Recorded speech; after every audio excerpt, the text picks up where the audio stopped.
Gracias a todos por acompañarnos el día de hoy.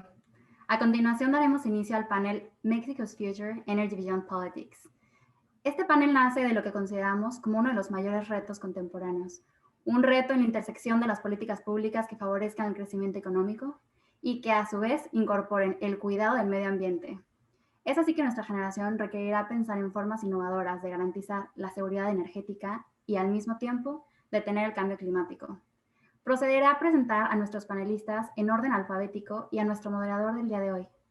Cabe mencionar que por causas externas a la conferencia, no participará la secretaria Rocío Nale García, quien previamente había sido anunciada como ponente de esta mesa de discusión. Como primer ponente tenemos a Aldo Flores Quiroga, quien es especialista en política energética y asuntos internacionales. Actualmente es profesor visitante de la LBJ School of Public Affairs en la Universidad de Texas en Austin. Fue subsecretario de Hidrocarburos en la Secretaría de Energía de México, donde contribuyó a la apertura de la industria petrolera mexicana y a la declaración de cooperación entre los países OPEP y no OPEP para estabilizar el mercado internacional de crudo. También fungió como miembro del Consejo de Administración de Pemex y Senagas. El doctor Flores fue secretario general del International Energy Forum con sede en Arabia Saudí. Lourdes Melgar es nuestro segundo ponente, quien es investigadora afiliada del Centro de Investigación Colectiva del MIT y miembro no residente del Baker Institute. Es parte del Consejo de Administración de diversas empresas, así como del Consejo de Asesores del National Resource Governance Institute, de Comexi y Voz Experta, organización que promueve la visibilización de mujeres expertas en energía. Lourdes también se desempeñó como subsecretaria de Energía para Hidrocarburos y subsecretaria de Electricidad durante el diseño, negociación e implementación inicial de la reforma energética en México. Como diplomática de carrera, ocupó también diversos cargos en el Servicio Exterior mexicano. La doctora Melgar fue directora fundadora del Centro de Sostenibilidad y Negocios delegada de Business School y fue becaria Robert Wilhelm en el MIT. También ha sido académica visitante en el Centro Woodrow Wilson y en la Escuela de Geociencias de la Universidad de Texas en Austin. Melgar tiene un doctorado en Ciencias Políticas por MIT.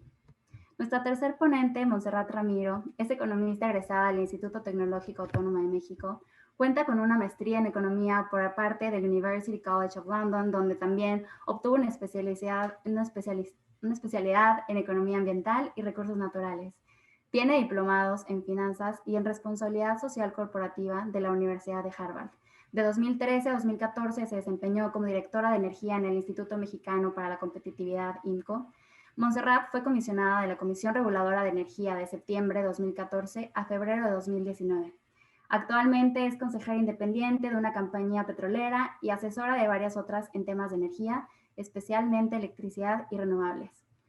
Nuestro moderador del día de hoy, Carlos Leber Guzmán, es doctor en Economía por la Universidad de Stanford, donde estudió Diseño de Mercados y Economía de Redes. Actualmente se desempeña como decano regional de la Escuela de Ciencias Sociales y Gobierno del Tecnológico de Monterrey. Ha impartido cursos en materia de economía política, teoría de contratos y economía de la energía. Y ha tenido una muy destacada trayectoria en el Banco de México y la Secretaría de Hacienda, donde ocupó posiciones directivas en la Dirección General de Investigación Económica, el Fondo Mexicano del Petróleo y la Unidad de Ingresos sobre Hidrocarburos. Sin más preámbulos, cederé la palabra a Carlos. Muchas gracias, Montserrat, y muchas gracias a la Asociación de Estudiantes Mexicanos en Harvard por invitar a este panel tan interesante. Cualquiera que ustedes que haya seguido de cerca los últimos años en México sabrá que el sector energético ha tenido unos cambios profundos en su funcionamiento, pero también unas reversiones de la política importante en los últimos años. En ese sentido, quisiera empezar el panel felicitando a los organizadores por haber hecho un esfuerzo importante por asegurarse que en esta mesa estuvieran representadas las visiones distintas que tenemos sobre el sector energético. Hasta hace algunos días parecía que lo habían logrado, a pesar de que no vamos a tener quizá todos los puntos de vista representados en este momento. No debemos abandonar el objetivo de buscar foros, buscar espacios para un diálogo constante, porque claramente en el sector energético es algo que levanta pasiones, levanta opiniones y tenemos que tener esta conversación. También quisiera compartir que todos los miembros que estamos aquí en el panel tenemos no necesariamente la misma visión del sector energético. Es cierto que todos estuvimos en gobierno al mismo tiempo, pero cuando teníamos conversaciones y encuentros en distintos foros, también era claro que dentro del gobierno había visiones distintas sobre las distintas maneras de perseguir objetivos de política energética. No debemos renunciar a caer en este simplismo del discurso político sobre de que podemos tener desacuerdos legítimos, y espero que el foro del día de hoy, con un panel extremadamente alta calidad, sirva para mostrarles el rango de posibles políticas que razonablemente podríamos tratar de perseguir en búsqueda de objetivos en común. Siguiendo la pauta que nos dieron al principio, voy a empezar con una ronda inicial de intervenciones en estricto orden alfabético. Ex subsecretario Aldo Flores, quisiéramos empezar con usted. No sé si nos puede dar su visión. ¿Qué piensa ahorita sobre el futuro energético en México? Mil gracias por invitarme a los estudiantes de Harvard. Un verdadero placer estar aquí y de compartir el espacio con voces expertas, tan expertas como Lourdes y Montserrat. Estaba escuchándote, Carlos, y pensaba que sí tenemos distintas visiones cada quien, pero la mía es la correcta, ¿ok? No se le olvide a nadie eso, por favor. Oye, bueno, el futuro. Yo creo que vale la pena ubicar a qué es lo que pensamos para la estrategia mexicana energética en función de las tendencias internacionales. Finalmente, lo que ocurre en el mercado petrolero internacional afecta a México y, como hemos visto también, lo que ocurre con vecinos cercanos como Texas afecta a México. Entonces, una pregunta es, ¿qué vamos a hacer? ¿Y qué es lo que se avecina? Y una cosa importante que hay que tomar en cuenta es que todavía estamos en un campo de incertidumbre respecto al ritmo de recuperación económica mundial. No sabemos cuándo vamos a llegar al nivel de ingreso que teníamos tan solo hace 2 años. Puede tomar 5 o 10 años, dependiendo de la economía correspondiente. Y esto tiene un efecto significativo sobre la demanda de crudo, que es nuestra principal exportación, y sobre la demanda en general de otros bienes. Yo he estado viendo estimaciones sobre la que puede ser la demanda de combustibles y de crudo en los próximos 10 años o 20 años. Y según los supuestos, todos ellos razonables en distintos escenarios, tenemos rangos que van de 60 a 110 millones de barriles diarios de demanda. O sea, 50 millones de diferencia conforme a los escenarios, uno suponiendo un mundo que va a ser muy limpio, que responde a los acuerdos de París y a la agenda medioambiental, y otro en el que las cosas siguen más o menos como están. Entonces la pregunta es, ¿en cuál de esos mundos nos vamos a insertar? ¿En cuál vamos a participar? ¿Y con qué énfasis? Y algo más, geográficamente está claro que nuestro destino es norteamericano, pero el centro del mundo energético se movió a Asia. Ciertamente China, pero las demandas de Japón, Corea son muy altas, de toda Asia en crecimiento. Entonces, si el mundo es menos atlántico y más pacífico, y ojalá sea pacífico también, ¿cómo vamos a definir una estrategia energética en función de esas realidades? Dejo aquí mi comentario inicial. Muchas gracias. Muchísimas gracias, Aldo. Ex subsecretaria Lourdes Melgar, ¿cómo ve usted el futuro de la energía en México? Muy buenos días a todos. Feliz domingo. Primero que nada, feliz de compartir la mesa con Carlos, Aldo y Monse, amigos de muchos años y sobre todo colegas, con quien hemos compartido pues, el interés por avanzar un mejor futuro para México.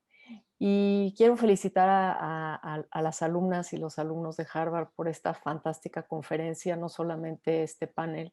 Realmente es muy impresionante el poder de convocatoria que han tenido y las temáticas que están poniendo sobre la mesa. Y creo que eso es un muy buen augurio para el futuro de México, que los jóvenes, las jóvenes se involucren de esta manera tan activa en pensar el futuro de México, porque a ustedes les va a tocar definir y corregir muchos rumbos, entonces lo celebro. Pues yo voy a empezar con un punto que realmente cada vez me convenzo más que es, el futuro es eléctrico. ¿Y por qué digo esto? Me parece que después de que podamos salir de la pandemia, de esta gran crisis que ha representado el COVID y que nos ha obligado a repensar muchas cosas, el segundo gran reto que enfrenta la humanidad es el tema de cambio climático. Y debo decirlo muy claramente, a mí me sorprende que en México todavía haya personas que piensen que el cambio climático no nos afecta o que México no tiene que hacer mucho porque no somos tan importantes contribuyentes como otros países. Y déjenme decirles que, pues para mí ese es un grave error, porque México es un país altamente vulnerable al cambio climático. No estamos tomando las medidas adecuadas ni en la parte de mitigación, y lo sabemos a pesar de los compromisos que México hizo en el Acuerdo de París para disminuir sus emisiones y su eh, carbono negro, pues realmente estamos alejándonos de la posibilidad de cumplir con esas metas mínimas que nos dimos. Pero más allá de ello, tampoco estamos tomando las medidas necesarias desde la parte de la adaptación. Y esa es una tragedia porque eso afecta principalmente a las poblaciones más vulnerables, a las gentes más pobres, a los que tratan de tener una supervivencia básica, ya sea al pescador que está viendo el nivel del agua subir y por lo tanto está perdiendo la posibilidad de la pesca, al campesino que está viendo cómo están cambiando las lluvias, las temporadas de sol, etcétera, y pierde las cosechas, a los que sufren las inundaciones como las que vimos en Tabasco, o a la gente que hace apenas unos días hablábamos mucho de Texas, pero ahí está la situación que se vivió en Chihuahua, gente muriéndose de frío porque no estamos preparados para eso. Entonces creo que el primer tema es ese gran reto. Y el segundo gran tema que tenemos desde un punto de vista de política energética que considerar cuando definimos la política energética de México es la cuarta revolución industrial. Y yo insisto, en México no hablamos lo suficiente de lo que esto significa. Este gran cambio, que es como el cambio que se dio cuando pasamos de quemar carbón a utilizar primordialmente el petróleo. Ahora estamos en la época de la electrificación de las cosas, la descentralización, la digitalización. No podríamos tener esta conferencia el día de hoy si no contáramos con la conectividad, pero evidentemente con la energía eléctrica. Y lo estamos viendo en las grandes discusiones que se están dando ya en muchas partes del mundo sobre, por ejemplo, acelerar la transición hacia el auto eléctrico. Entonces surgen preguntas, ¿es el momento de invertir en una refinería o tendríamos que estar pensando cómo adecuamos nuestra planta automotriz para estar listos para este gran reto que se avecina?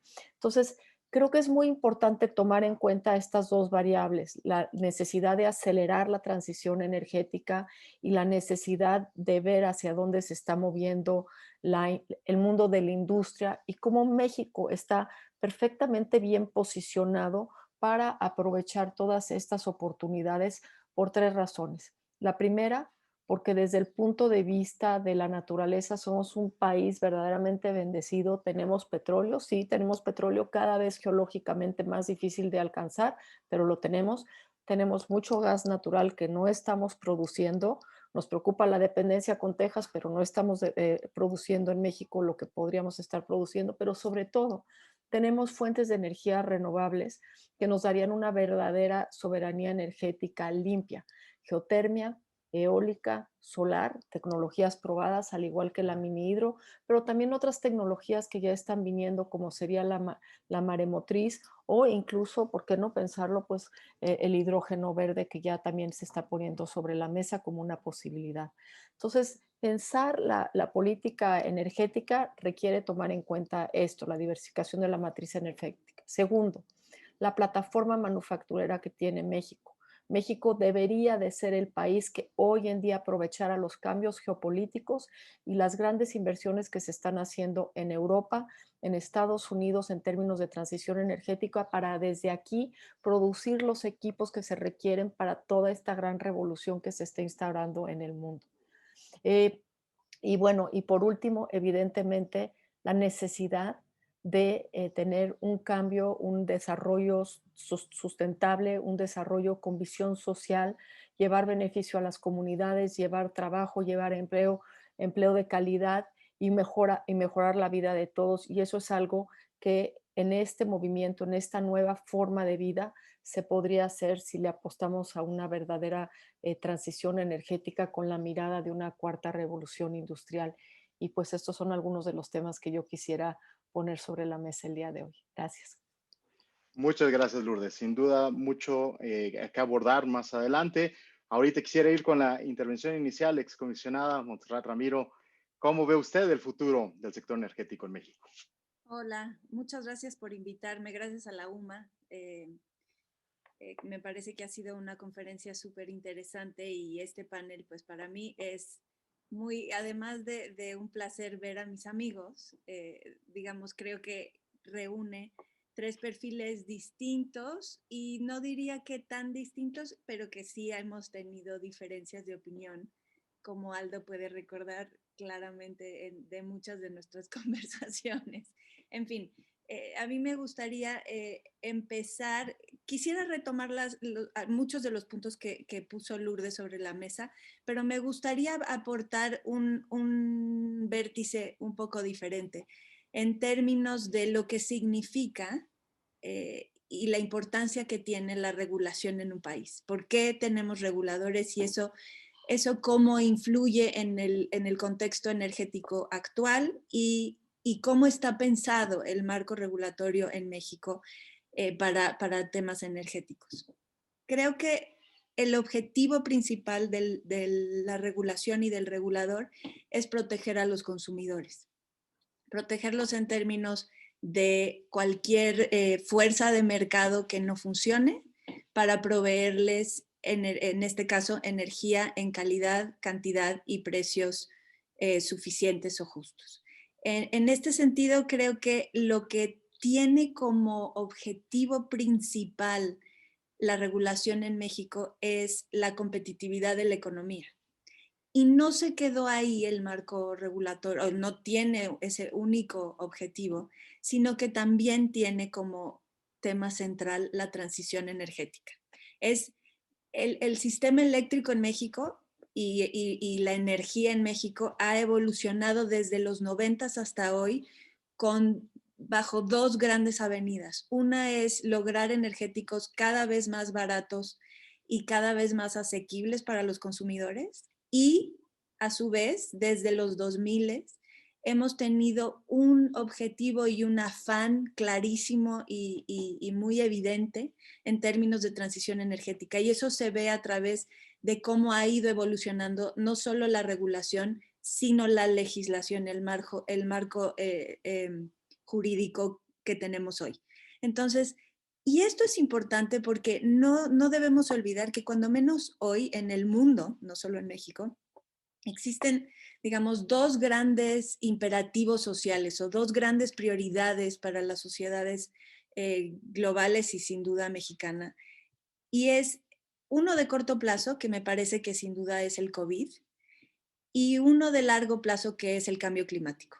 Y en este sentido, me parece que la energía o el sector energético es crucial para poderle dar, para poder alcanzar el imperativo social de largo plazo, que es cómo nos adaptamos y cómo podemos mitigar el cambio climático. Y también en el corto plazo, cómo logramos hacer que este gran shock a la economía que fue la pandemia o que está haciendo la pandemia, podamos revertirlo a través de crecimiento económico decidido, ¿no? Y esto tiene muchas aristas y muchas consecuencias en términos sociales, sin duda, en términos ambientales y evidentemente en la manera en la que los humanos entendemos nuestro papel en el planeta, ¿no? Entonces creo que es así de grande y la energía ya no es un sector en sí mismo, lo dejó de ser hace mucho tiempo, pero es la intersección entre la energía y el medio ambiente es lo que le da viabilidad al planeta, me parece, y que además tiene consecuencias sociales muy importantes y de muchos tipos. Entonces creo que en México hemos logrado desde los 90s hasta hoy transitar por una carretera que ha logrado construir una conciencia de nuestro papel en términos de la transición energética y el deber del Estado de proveer energéticos y satisfactores de energía para la población baratos, o no baratos, a precio competitivo y en una calidad suficiente y aceptable. Entonces, creo que así a mí me gustaría que podamos abordar los temas desde esta lógica y después hablar un poquito más de cómo y de por qué los reguladores son importantes para asegurar que estas cosas que estamos hablando que tienen horizontes de corto, pero también tienen una gran importancia a largo plazo, son relevantes y por qué existen y no solo tenemos política pública y cómo se diferencia el regulador de la política pública, porque no son la misma cosa. Pero digamos, si quieren, podemos hacerlo como parte de la conversación. Muchísimas gracias, Montserrat. Para continuar con el diálogo, yo quisiera hacer una pregunta a Lourdes. Lourdes, antes de la energía, tu primer amor fueron las relaciones internacionales.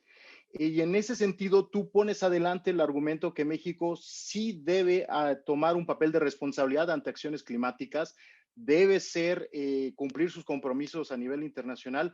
Quisiera saber tu opinión. ¿Esto es solamente por un propósito moral de como buenos ciudadanos globales nos toca esta parte proporcional o consideras quizá de un punto de vista más estrecho, estratégico en México, que hay algo que México realistamente pueda conseguir en esto?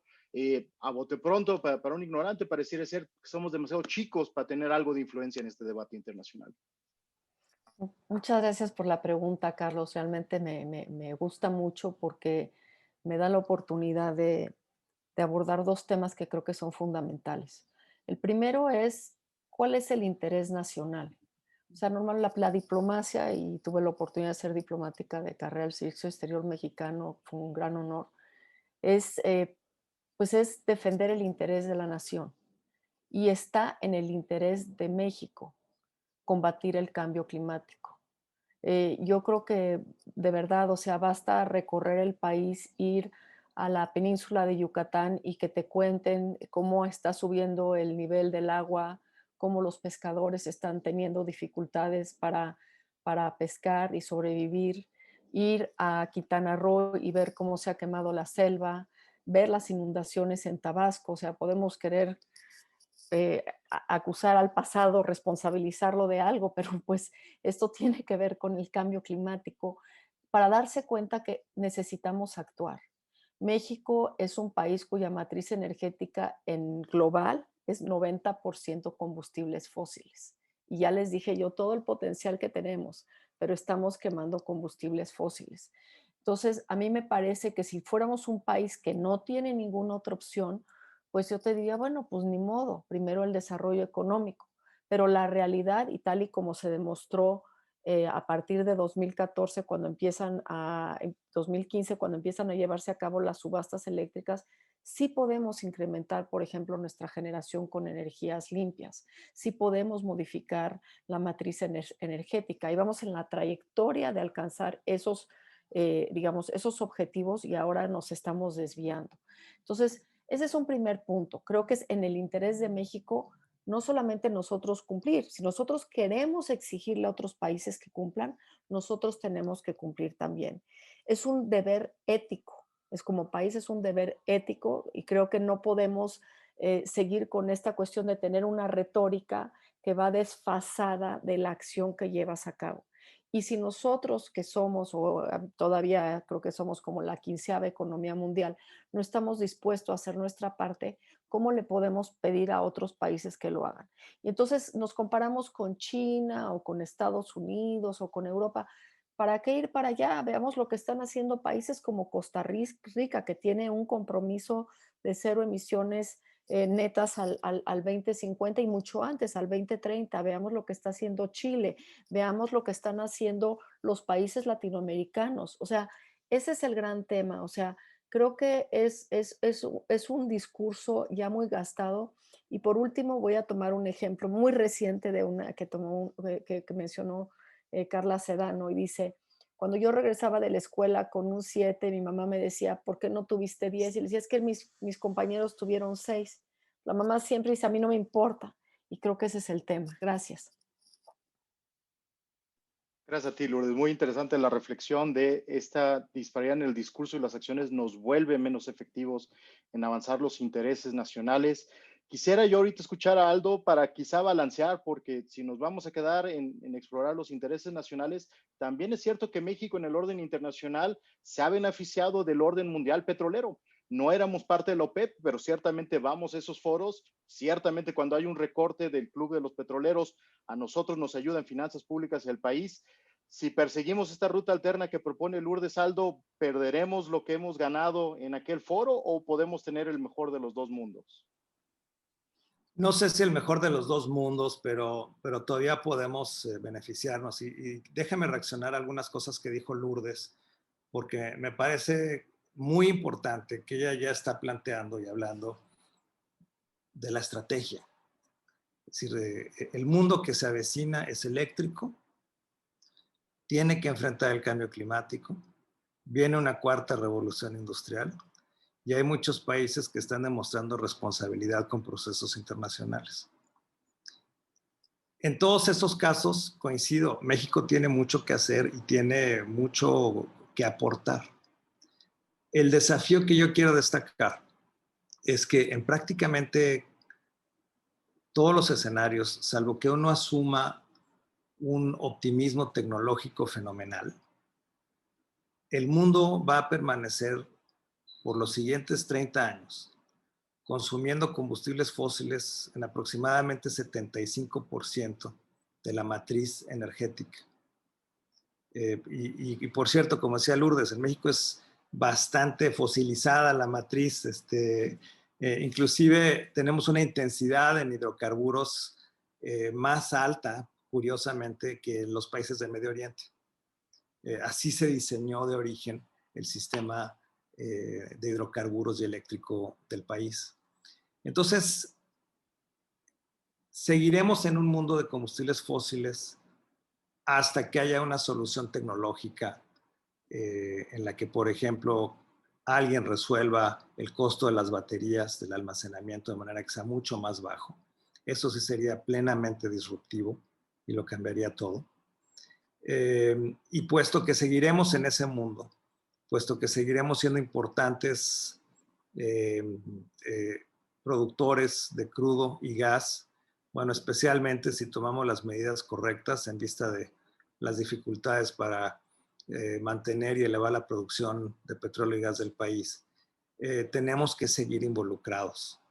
A México le conviene ser parte de las conversaciones internacionales sobre mercados energéticos y sobre cambio climático, porque nos afectan las reglas, porque las reglas que ahí se decidan, porque podemos aportar en las negociaciones y porque nos importa construir un mundo amigable para México. Entonces, el esfuerzo diplomático mexicano en ese sentido es sumamente importante. Y algo más, este mundo que ya se está configurando incluye la agenda de medio ambiente, la agenda social y la agenda de gobernanza. Y esto está afectando a la manera en que los mercados financieros observan, aprecian, evalúan la evolución de las economías y de los proyectos. Va a ser cada vez más difícil hacer proyectos energéticos que no contengan un componente de responsabilidad social, responsabilidad ambiental y virtuosismo, por algún modo decirlo, en gobernanza. Entonces, sí hay mucho que prestar atención y no podemos darnos el lujo de hacernos a un lado de esos procesos internacionales. Gracias, Aldo. Montserrat, tienes el micrófono abierto, no sé si quieres reaccionar a eso. Sí, yo creo que es importante, primero creo que esta idea de fósiles o renovables hoy es un falso dilema. Primero porque, digamos, la tecnología ha avanzado a con una velocidad tan alta que, por ejemplo, la capacidad eólica nueva hoy es ligeramente mayor que la que se construye de gas. Por ejemplo, entre 2009 y 2019 se instalaron más gigawatts solares que de cualquier otra tecnología en el mundo. Yo creo que esto tiene además un impacto muy importante en la manera en la que presentamos el dilema. Durante los 80s, los 90s e incluso el inicio de los 2000s, el trade-off entre renovable y sustentable versus competitivo y fósil existía. Hoy ya no existe. Hoy la tecnología renovable, incluso, y hablaban de almacenamiento, pero digamos, hoy incluso con almacenamiento es más barata o igualmente competitiva. Por ejemplo, los costos de las baterías de ion de litio disminuyeron 87% durante la última década. Ya son, en algunos casos, solar con almacenamiento y piqueras de gas, ya son igualmente competitivas en términos de costos. Entonces hoy el dilema económico ha dejado de existir. Lo que sigue existiendo es un dilema técnico, es un dilema de tecnología, de cómo llevas un sistema a poder manejar la variabilidad y poder manejar eventos como de clima extremo, como lo que vimos en Texas, por ejemplo. Entonces, creo que es muy importante entender que esa narrativa ha cambiado y ha cambiado gracias a la tecnología y muy probablemente lo que cambió fue que gracias a los 80s y 90s, donde se tomó una decisión en el mundo importantísima de subsidiar estas tecnologías, llevaron a la tecnología a un punto en el que hoy es comercialmente más competitivo. Ahora, ¿por qué México debe preocuparse por estas cosas? Primero, porque somos la economía 13 o 15 del mundo y entonces vivimos en un mundo absolutamente globalizado, pero además porque las poblaciones vulnerables en México son aquellas que van a sufrir los impactos del cambio climático de manera más directa, que son las poblaciones en los litorales, la población que depende del campo, y entonces en este sentido el cambio climático y la sequía es muy relevante, o el cambio climático y la inundación es muy importante. Entonces creo que México tiene un deber social con su población para hacerle frente al cambio climático. Y después, evidentemente, porque no, o sea, it takes a village, vivimos en una economía absolutamente globalizada y por tanto tenemos que cumplir con nuestras obligaciones o nuestros retos diplomáticos. Pero creo que lo más importante es la obligación y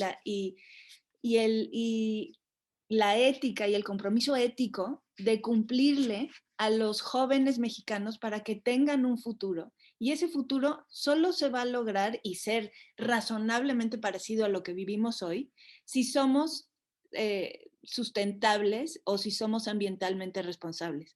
Hoy el dilema entre caro y barato de la energía eléctrica renovable ha dejado de ser relevante. Y creo que eso me gustaría dejarlo ahí. Carlos. Manos levantadas, pero quisiera antes escuchar un poco más de Montserrat, porque sacó este tema de la volatilidad y pues de la intermitencia de las renovables, y quisiera escucharte. Uno sonaría de que es una preocupación legítima, de que si no necesita ser mucho técnico para saber que el sol no siempre brilla y que el viento es voluble, genuinamente estamos generando un problema si nos moviéramos a la red eléctrica hacia una dependencia importante de energías intermitentes, o cómo debemos pensar en eso, Montserrat, en México. No, mira, creo que además es muy importante entender que la energía en México, tenemos dilemas energéticos en México tan o sea, tan pasados de moda, porque entramos a lo normal de los sistemas eléctricos y energéticos del mundo hace muy pocos años, porque vivimos un mundo energético cerrado durante los años en los que el mundo avanzó abriéndose y compitiendo. Entonces, digamos, hoy tenemos el sistema eléctrico que tenemos, que no está interconectado, dándole cabida a la energía hoy renovable que tenemos, porque estaba pensado desde otra lógica, estaba pensada desde el monopolio de una empresa del Estado. Entonces, eso nos diferencia del resto del mundo. Pero lo que sí es importante que sobre todo que los jóvenes lo sepan y que tengan el interés de buscarlo y estudiarlo más a fondo, es que los sistemas eléctricos hoy en el mundo pueden manejar renovables o la variabilidad de los renovables en términos, porque las predicciones meteorológicas hoy son muy precisas. Entonces hay geografías que logran integrar en cualquier día 70% de renovables y sus sistemas son razonablemente resilientes. Entonces, lo que se necesita es una inversión muy importante en transmisión y distribución y en el manejo de los operadores independientes del sistema. Y esto pasa desde la capacitación personal y el afán y la ambición profesional de querer hacer un trabajo distinto y mejor, y también, evidentemente, en la inversión de los fierros, ¿no? La inversión de la infraestructura física de los sistemas. Pero, digamos, lo que sucede en el mundo es que estos conceptos de respaldo en realidad han existido en todos lados durante todo el mundo, inclusive en México, y después si quieren les puedo platicar un poquito sobre eso, pero en realidad lo que se hace es que se paga por la capacidad.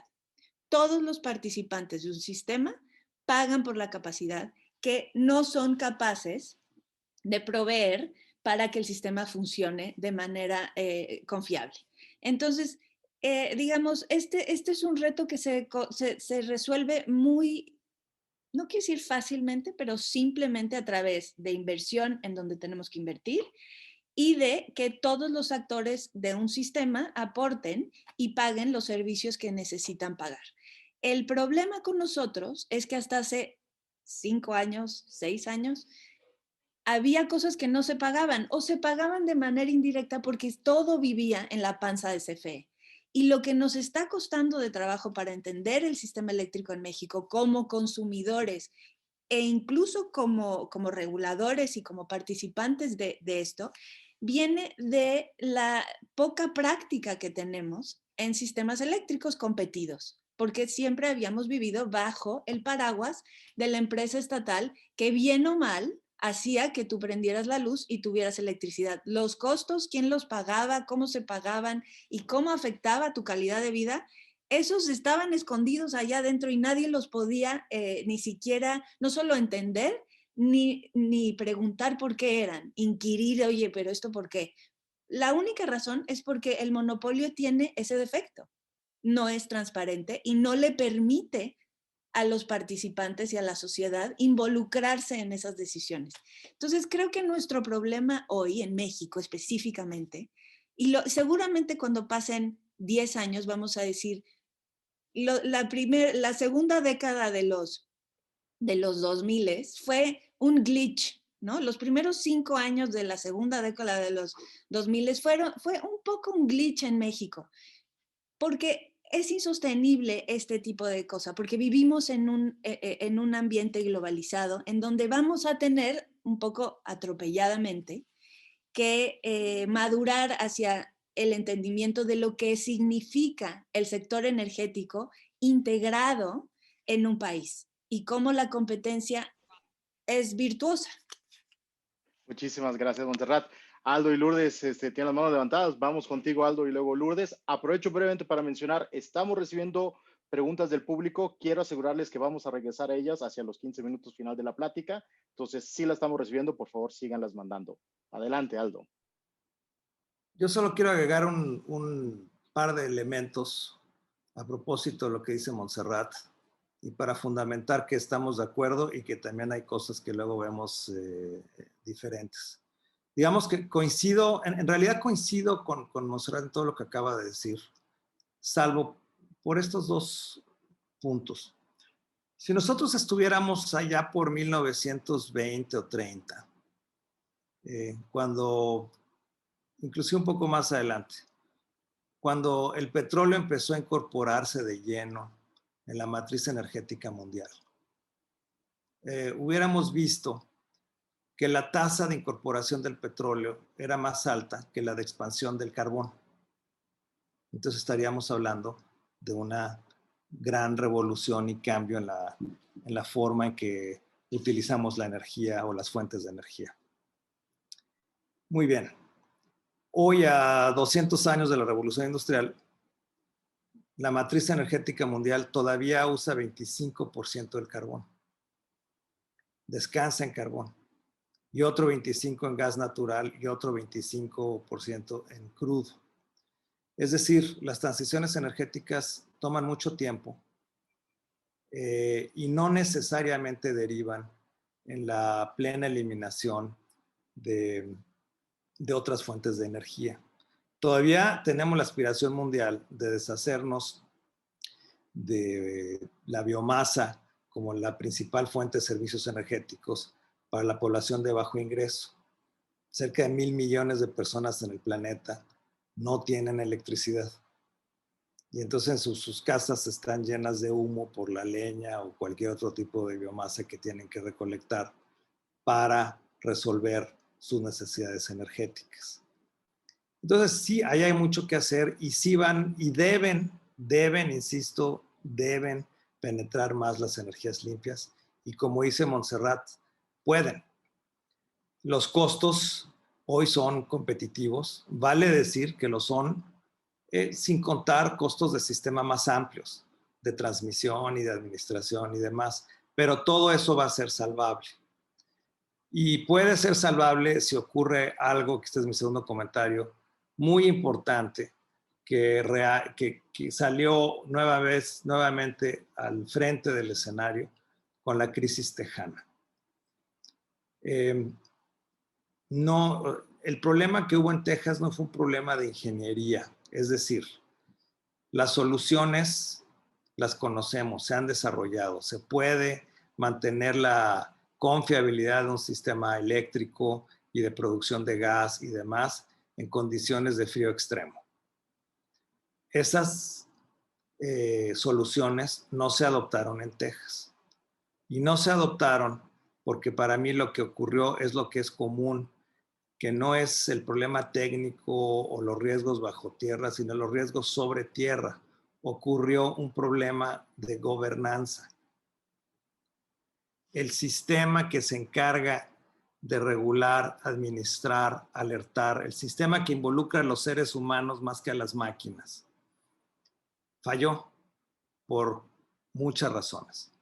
Ese sistema también es que en el lado mexicano ha estado sujeto a discusión cómo debemos gobernar a la energía en México, con qué grados de autonomía o no, descentralización o no debemos hacerlo. La propiedad estatal versus la propiedad privada, su conjunción. Entonces, resolver el tema de la energía limpia involucra, más allá, para tomar la frase, las observaciones de Montserrat, si ya no involucra un asunto económico o un asunto tecnológico o técnico en su gran parte, sí involucra un tema de gobernanza y ahí tenemos que avanzar muchísimo. Entonces, para los estudiantes que están viendo esta conversación, yo los invito a que además de pensar en ingeniería y tecnología, no dejen de prestar atención a estos asuntos de gobernanza, regulación y todas estas áreas que las ciencias sociales y técnicas en las que juegan un papel. Te vamos a cerrar, pero tengo a Lourdes desde hace rato con la mano levantada. En el espíritu de documentar los desacuerdos, yo quiero ser cámara de eco de Aldos. Así me llama la atención cuando te escucho, Lourdes, decir el gran potencial en energías renovables que tiene México, en ventosa, en solar, y cuando te escucho a ti, Montserrat, decir la solución es técnica, ahí está. Siento que caemos en el riesgo de decir, pues entonces el mercado se ocupará solo de eso, ¿no? Ya es rentable, ya sabemos técnicamente de eso. Parecería como que no hay genuinamente retos de política pública, pero por favor, Lourdes, dime en qué está equivocada mi apreciación. No, por supuesto que sí hay retos de política pública y lo estamos viendo. Hay grandes debates en nuestro país. Y primero quiero dejarlo muy en claro. Yo fui subsecretaria de hidrocarburos, licité contratos petroleros, conozco el potencial energético de nuestro país y no estoy con la camiseta verde cegada por eso. Simplemente creo que hay que ver bien dónde estamos. O sea, es una realidad que México podría diversificar aceleradamente su matriz energética. Es un hecho. Tenemos todas las posibilidades de hacerlo. Los argumentos que se están poniendo sobre la mesa en México para volver a tratar de petrolizar nuestra economía son absurdos. ¿Por qué? Porque tenemos otras alternativas. Si hablamos de soberanía energética, la soberanía energética no está en ir a buscar petróleo en lugares que cada vez geológicamente es más difícil y más costoso sacarlo, no está en cerrarte a producir el gas natural que México tiene y por lo tanto contrabalancear las importaciones importantes de gas natural, sobre todo que siempre se vio esas importaciones como una ventana de oportunidad para aprovechar gas muy barato en lo que lo producíamos en México. No lo estamos produciendo. Vean, por favor, los números de la producción de Pemex. Pero además nos estamos cerrando a las energías renovables como si las energías renovables además tuvieran una etiqueta que dijera sector privado internacional. Eso es una falsa, es una mentira. ¿Por qué? A ver, la geotermia. CFE desarrolló la geotermia. Ahorita te dicen, somos el cuarto lugar mundial. A ver, a mí no me apantallan con eso. México fue primero y segundo lugar. Caímos a quinto y hemos recuperado cuarto lugar. ¿Qué pasa con todos esos campos geotérmicos que CFE ya tiene estudiados? ¿Por qué no los están produciendo? La geotermia es generación base y es energía renovable. Es calor también, con lo cual tendríamos para aires acondicionados y para calefacción. Entonces, me parece que ahí estamos dejando de lado algo muy importante. Segundo, no quieres que vengan las empresas internacionales a invertir en el sector renovable en México, no quieres que estén en eólica y solar. Oye, ¿por qué no haces licitaciones para que los ejidatarios, las comunidades, ellos puedan producir la energía eólica donde viven, la energía solar y venderla a la red? ¿Por qué queremos regresar a un modelo de absoluto control por parte de la empresa estatal? Primer punto. Segundo punto, veamos presupuesto. 21% del presupuesto federal se está yendo a Pemex y a CFE. Si vemos además todo lo que se está yendo a la refinería de Dos Bocas, verdaderamente los números son terribles. Y si comparamos eso con el hecho de que solamente el 0.24% se está yendo a inversión en energías renovables y el 0.02% de eficiencia energética, es dramático. ¿Dónde está la responsabilidad de México con los mexicanos con relación a un problema que afecta a los mexicanos, que sin duda es el cambio climático, pero también son todas las emisiones de partículas que estamos respirando hoy en día con la quema de combustibles en las plantas de CFE? Y por último, quisiera hacer un punto: si Estados Unidos puede electrificar, moverse a electrificación limpia al 2035 de manera acelerada, me parece que México puede tratar de achicar la brecha. Y por último, perdón se me olvidó un punto muy importante porque tiene que ver con algo que dijo Aldo. Yo no estoy diciendo que la matriz energética no tenga petróleo o no tenga gas, pero Pemex le está apostando 100% al petróleo. CFE le está apostando ahora al combustóleo. O sea, eso es en donde nos estamos moviendo mientras las empresas petroleras se están moviendo a diversificarse.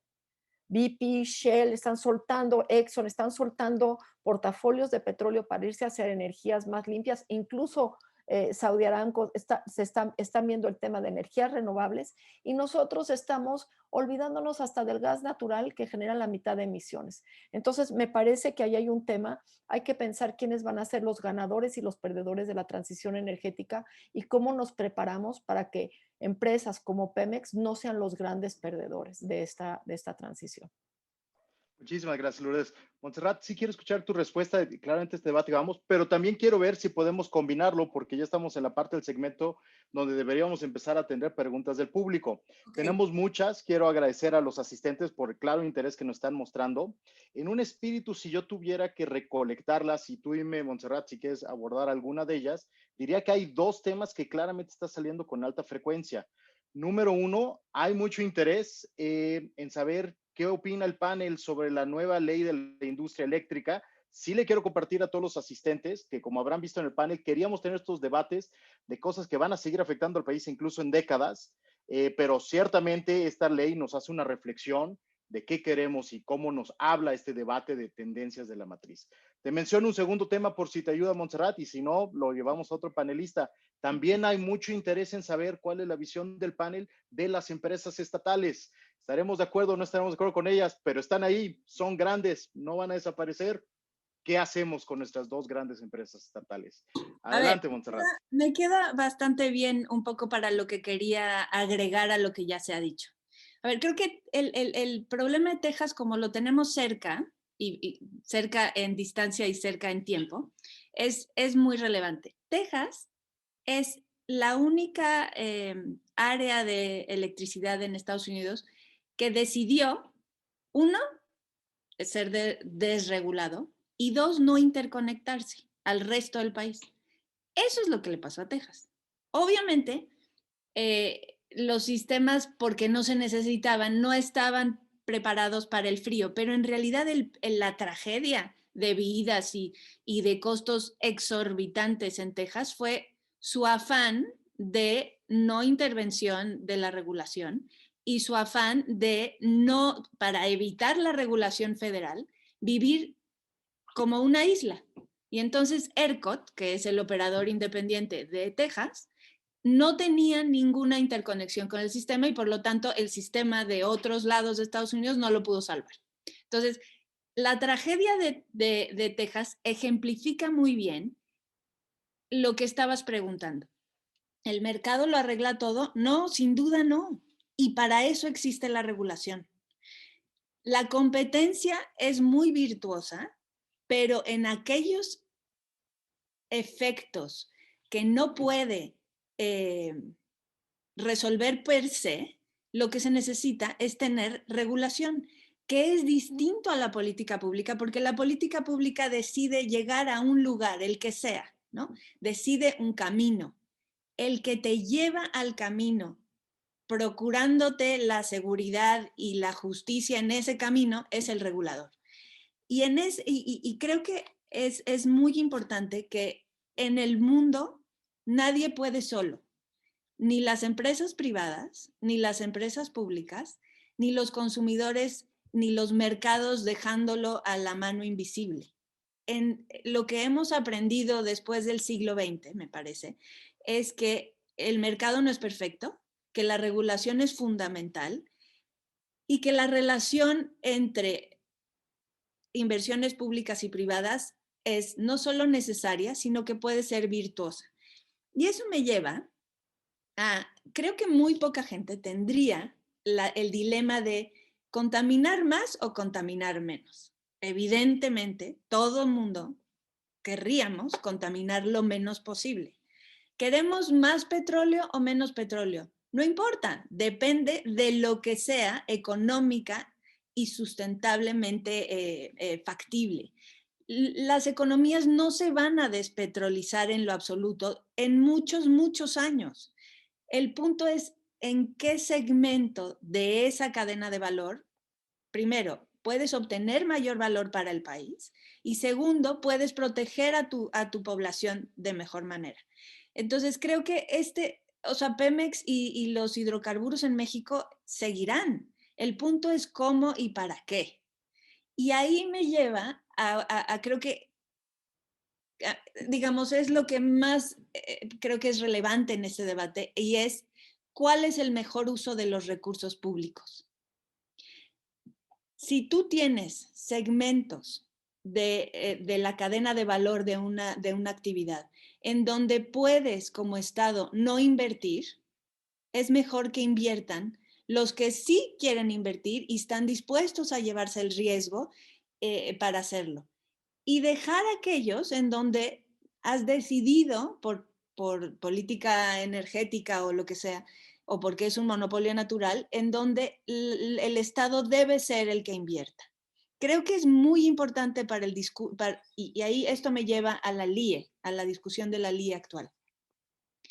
El eliminar y entorpecer la participación de los privados y la competencia en generación, lo único que hace es que distrae recursos que podrías utilizar para salud, educación, seguridad y otra serie de cosas que el país necesita y en donde los privados no pueden invertir, para invertir en algo que los privados no solo están dispuestos a hacer si les permites tener reglas claras, sino que además durante muchas décadas han demostrado que lo pueden hacer de manera mejor y más barata. Entonces, creo que ahí sí la LIE y el objetivo de la LIE de generar CFE per se, más energía y alienar a los privados de la generación, creo que es un error, y es un error que tiene costos para las finanzas públicas del país muy importantes, y que además tienen en esta discusión en donde el medio ambiente ya no es un tema aparte, tiene una consecuencia en la salud pública y en el futuro de los mexicanos muy directa, y es CFE no tiene plantas, o tiene marginalmente algunas plantas de energía limpia, y por lo tanto el que genere más hace que sea más ineficiente, porque entre más genera, más pierde, y además genera más contaminación. Entonces, es generación más sucia, que hace un círculo que me parece que no es virtuoso entre refinación y electricidad sucia, y el componente que los une es el combustóleo. Marginalmente me gustaría decir que la refinación debería tender hacia productos que son más rentables y no hacia el combustóleo que nadie quiere y que le tienes prácticamente que regalar y obligar a CFE para que lo queme, en detrimento de las sociedades que viven al lado de estos lugares. Deja tú el cambio climático si es que creemos que es un problema de ricos. Me parece que la vida y la salud pública de las poblaciones alrededor de las plantas de energía que hoy queman combustóleo, no digamos carbón, se ven muy negativamente afectadas. Entonces, creo que la respuesta es otra. La respuesta es: el Estado sí, las empresas del Estado ya existen, yo no las hubiera inventado, pero ya están. ¿Cómo hacemos para que realmente sean más fuertes y para que realmente le puedan aportar al país beneficios tangibles y no sentimentales, ¿no? O sea, creo que es muy importante que seamos muy claros en que Pemex nos cuesta mucho dinero y CFE Generación nos cuesta mucho dinero, y que lo deberíamos invertir en transmisión y distribución, y que Pemex debería dedicarse a hacer lo que realmente hace bien, y ciertamente eso no es refinación. Muchas gracias, Montserrat. Yo quisiera seguir con esta pregunta, quizá va a ser la última que vamos a tener esto antes de una ronda final de cierre, pero Aldo, sí quisiera escuchar tu respuesta a este tema de las empresas estatales, nada más recordando que si bien tenemos dos empresas muy grandes, Pemex es significativamente más grande que CFE. Hablamos de 4 veces más grande. Cuando CFE pierde 80,000 millones de pesos el año pasado, Pemex pierde 450 y tantos mil millones de pesos. ¿Qué hacemos con las empresas que tenemos? ¿Qué hacemos con los activos? ¿Qué hacemos con las refinerías? ¿Hacia dónde va esto antes de entrar al cierre del panel? Primero, el primer punto es que a México le conviene que Pemex y CFE sean empresas sólidas y rentables. El segundo es que esto no implica que no haya más participantes en el mercado, porque a México también le conviene que confluyan en el mercado mexicano muchas ideas, muchas tecnologías, muchos modelos de negocio que compitan y aporten las mejores soluciones y propuestas para la provisión de servicios energéticos en el país. Entonces, no es lo uno o lo otro, los dos caben, y especialmente caben en un país que ya es mucho más grande que aquel de los 30 o 40, un país mucho más complejo, mucho más urbanizado, mucho más plural, mucho más diverso. Entonces, todo eso cabe. Y sí, la pregunta es, ¿cuál es el modelo de negocio que hará más rentables a CFE y a Pemex? Hay discusiones diversas. Lo que sí estamos viendo es que las empresas de energía en el mundo se están reinventando, y la reinvención incluye una diversificación del modelo hacia nuevas energías, también un compromiso, como dije, hacia una aspiración, con la aspiración de net zero, como le dicen, de cero emisiones de carbono. Y ahí es una pregunta importante, ¿dónde van a participar las empresas del Estado? habida cuenta que ya sabemos hacia dónde van también las empresas, las empresas privadas en esta nueva realidad de los modelos de negocio. Y bueno, la verdad es que es una discusión más larga porque hay opciones distintas y diversas para ver cómo fortalecer las finanzas de las empresas. Lo cierto es que cuesta trabajo ver que por esta ruta se vayan a lograr mejores resultados, ¿no? ¿Cuál es la frase de si sigues haciendo lo mismo, pues vas a acabar en lo mismo, ¿no? Y aquí la idea es intentar algo moderno y que corresponda al siglo XXI. Muchísimas gracias, Aldo, Montserrat, Lourdes. En respeto, sí, muy puntilloso del tiempo, sobre todo siendo domingo, me permite hacer un breve resumen de las posturas. Sí quiero mencionar que se nos quedaron algunas preguntas importantes del público que tendremos que buscar otro panel para abordarlas. Hay preguntas, por ejemplo, del impacto social de las energías renovables, dado que ciertamente están más cercanas a las comunidades que si estuviéramos siendo un pozo petrolero en mar. Hay personas que quisieran saber si tuviéramos que volver a hacer la reforma de 2013 de cero, qué es lo que vamos a hacer. Para bien o para mal, creo que esa persona será respondida porque no sé cuándo, pero va a haber otra reforma energética. Parece ser que es el camino donde vamos a seguir en México, yendo y viniendo con reformas energéticas hasta que terminemos de cuadrar estas diferencias técnicas, sí, pero también de opiniones, de objetivos de política pública. Entonces, algunas ideas importantes del panel. México tiene este potencial importante de renovables. México participa en este concierto de naciones. La dinámica es compleja, pero no somos actores pasivos en esto. Debemos pensar con cuidado qué es lo que vamos a hacer. Las transiciones energéticas tardan décadas en suceder, entonces nadie debe sentir como necesariamente fue un fracaso que no hayamos transformado completamente la matriz energética en 5 años. Eso simplemente no es realista de ningún país del mundo, pero también es cierto que el futuro parece apuntar es eléctrico. Por lo menos alguien que está casado con un futuro con metas ambientales tiene que estar casado con la causa de electrificar las economías. México no ha sido la excepción. Hemos visto electrificación. Claramente tenemos retos para seguir ese camino y seguir ese camino de manera limpia. Entonces, podríamos, yo sé, seguir con esta conversación toda la tarde, pero creo que es todo lo que nos va a dar tiempo por ahora. Por favor, les pido a los demás que me acompañen en agradecer a los miembros del panel y seguiremos adelante. Gracias de nuevo a la Sociedad de Alumnos de Harvard por organizar este foro. Gracias. Muchas gracias. Gracias a todos. Hasta luego. Buenas tardes. Muchas gracias a todos los panelistas por ser parte de este espacio de discusión sobre el futuro de México en materia energética. Definitivamente una gran riqueza en las perspectivas que nos expusieron nuestros panelistas estelares de el último panel de la conferencia. Daremos un descanso a la audiencia de media hora. Estaremos de vuelta a las 2 de la tarde de México, 3 de la tarde de Boston. Con nuestro evento de cierre tenemos al keynote speaker Fernando Frías, productor, guionista y director galardonado. Muchas gracias.